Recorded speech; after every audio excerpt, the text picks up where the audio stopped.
अस्सलाम वालेकुम, welcome to my channel. बीवी, हमारे गांव में पहला 24 घंटे बोलने वाला रेडियो मेरे अब्बू जी लाए थे। शोहर, अपनी माँ के बारे में ऐसा नहीं बोलते पगली। क्या बोला तूने? अक्लमंद आदमी जब कोई ख़ास और अहम फैसला करता है तो बहुत सोचता है, दिलो दिमाग की सुनता है, हालात को परखता है, दलील को ज़ेरे गौर लाता है, मुस्बत और मनफी पहलू का जायजा लेता है, अपने वालिदैन और बहन भाइयों की से राय लेता है, आखिर में वही करता है जो उसकी बीवी कहती है। ब्यूटीफुल भाई, मुबारक हो। ये तो आपने मेरी नॉलेज में इजाफा किया है। ये तो मुझे फैलानी चाहिए पूरी दुनिया में। क्या बयान दिया है आपने भाई, वाह वाह वाह।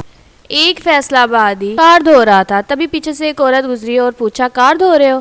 फैसलाबादी, नहीं, पानी दे रहा हूँ, शायद बड़ी होकर बस बन जाए। 3 महीने एक शख्स मुझसे ये कहकर पैसे लेता रहा, मेरी बीवी अस्पताल है। जब भी अस्पताल गया तो देखा वो वहाँ पर नर्स लगी हुई। उठा ले रे बाबा, उठा ले, मेरे को नहीं रे, इन दोनों को उठा ले। शोहर, अगर मैं मर गया तो तुम दूसरी शादी कर लोगी? बीवी, नहीं, मैं अपनी बहन के पास रह लूंगी। और अगर मैं मर गई तो? शोहर, मैं भी तुम्हारी बहन के पास रह लूंगा।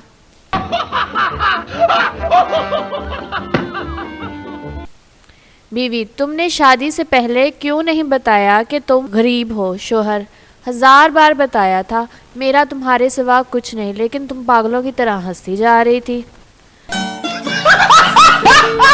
अगर आप चाहते हैं कि लोग आपको अच्छा कहें तो अपना नाम अच्छा रखें, दूसरा कोई ऑप्शन नहीं, मुझे मजाक नहीं उड़वाना। बहनों से नरमी से पेश आया करें। एक दफ़ा ये ब्लैकमेलिंग पे उतर आए तो ये अपने आप की भी नहीं सुनती। कल बहन ने पिज़्ज़ा मंगवाया था, मैंने लाने से इनकार कर दिया।